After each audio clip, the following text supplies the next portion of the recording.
everybody. Welcome back to Sandy's house, where ingredients and taste meet. Welcome to the final episode of season 3. We opened the episode with honoring my father's mother and baking a dessert that the entire family loved that she was known for.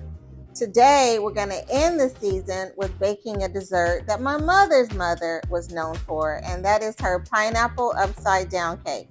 We're not going to make a pineapple upside down cake. We are going to make a pineapple cream cake. But in honor of her, we are going to do something with pineapples today. So let's get to it. Okay, everybody, I have 1 stick of European butter in my bowl. Remember, if you've been with me, you've heard me say that European butter is the best butter to bake with, and it really makes your desserts or your pastries better. So I've got 1 stick of butter in my bowl here. I'm using the paddle attachment. I'm going to add 1 1/4 cups of sugar. And we're going to let this mix until it gets nice and fluffy.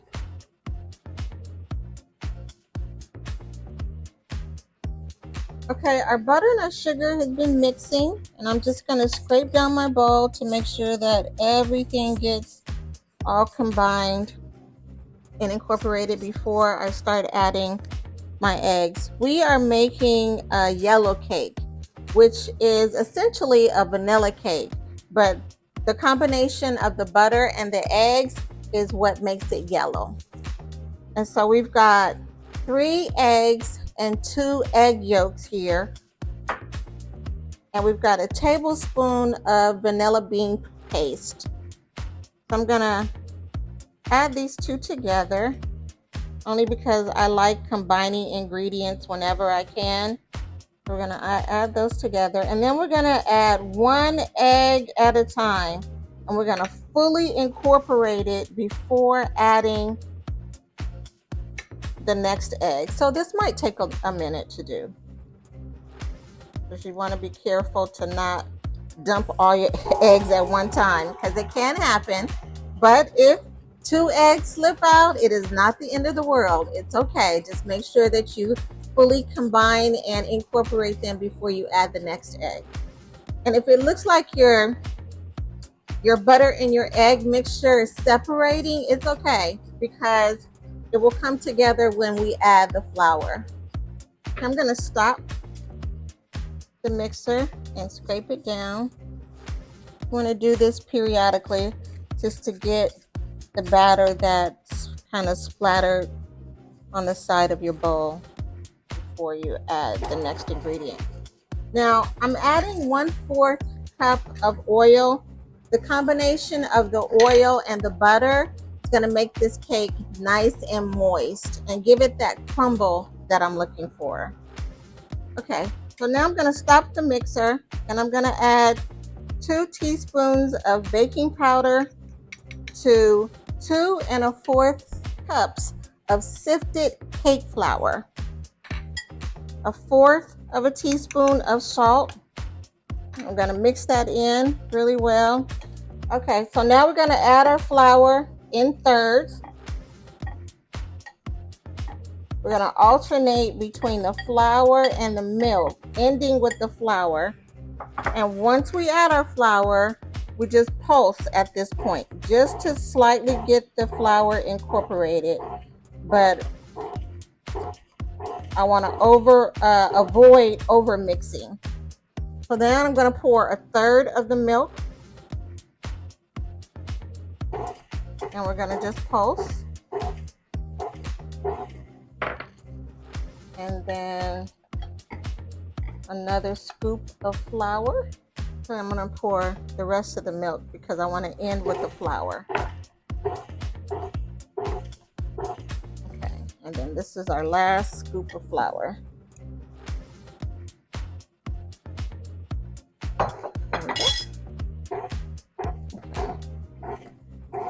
So I'm going to slightly combine this, and as you can see, you might lose a little bit of flour, but that's okay. Okay, so now I'm going to detach my paddle hook here, and we're going to go to the other side and mix in any flour that didn't get incorporated. Put this in our baking pans. And we're almost done with this recipe. Okay, so we're gonna put our cake in our cake pans, and we don't have to worry about making sure that they're the same size because we're gonna be breaking this cake up. So let's get this in the pan and get it in the oven.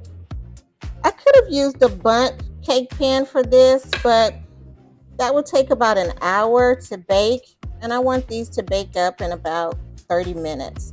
And besides, like I said, we're going to be breaking this up and doing a layered type of cake. We're going to put this in the oven and it'll take about 30 minutes. Okay, everybody, our cake is out of the oven. We baked it at 350 for about 30 minutes and it is perfect.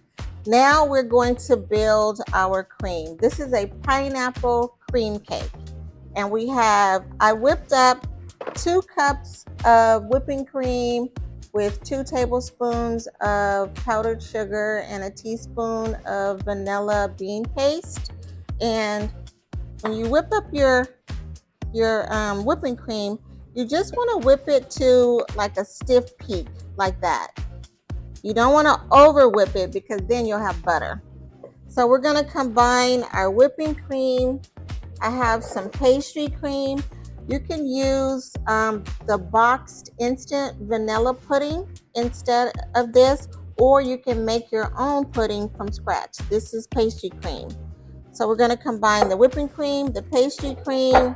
We've got a 14-ounce can of sweetened condensed milk, and we've got 2 15-ounce cans of pineapple. You can use crushed pineapples, you can use pineapple chunks, whatever it is that you want to use. So we're going to combine all this together and then we're going to assemble our cake. So you're going to need a big bowl to put all of this in because it's going to make quite a bit of cream. For their banana pudding, I really just like using a pastry cream. I don't really like that artificial taste that the boxed banana pudding has, but some people do. So to each its own.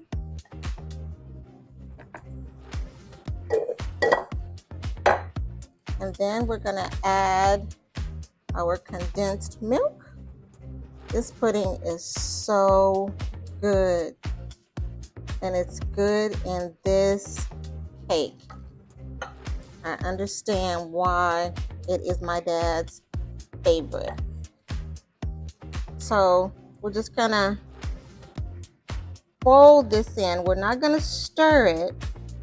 We're just gonna fold it in.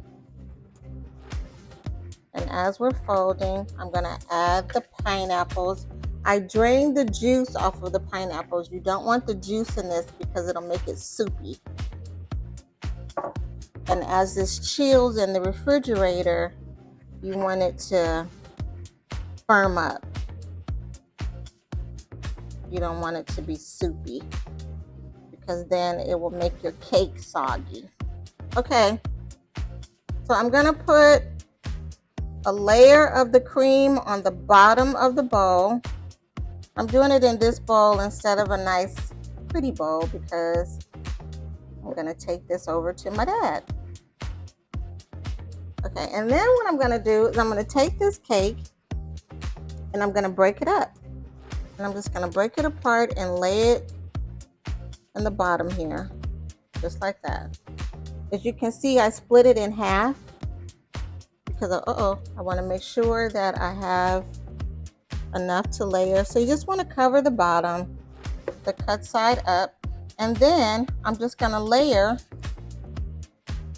my pudding on top of the cake, and I'm going to repeat this process until all of my cake is gone. I might have a little pudding left, and if I do, you can put it in a airtight container or a Ziploc bag and put it in the freezer for a few weeks. And you can use this pudding in a lot of different desserts.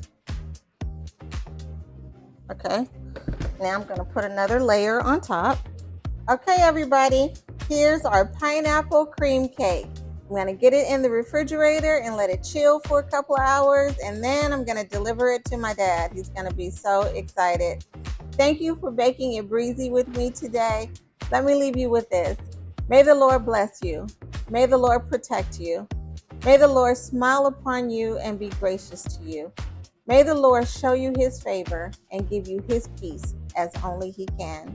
Thank you, and I'll see you next time. Sandy's house, where ingredients, Sandy's house, where ingredients, Sandy's house, where ingredients. So of course I had to try a little bit, right?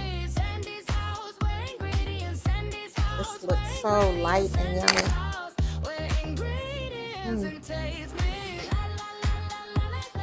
And that pop of pineapple is so refreshing.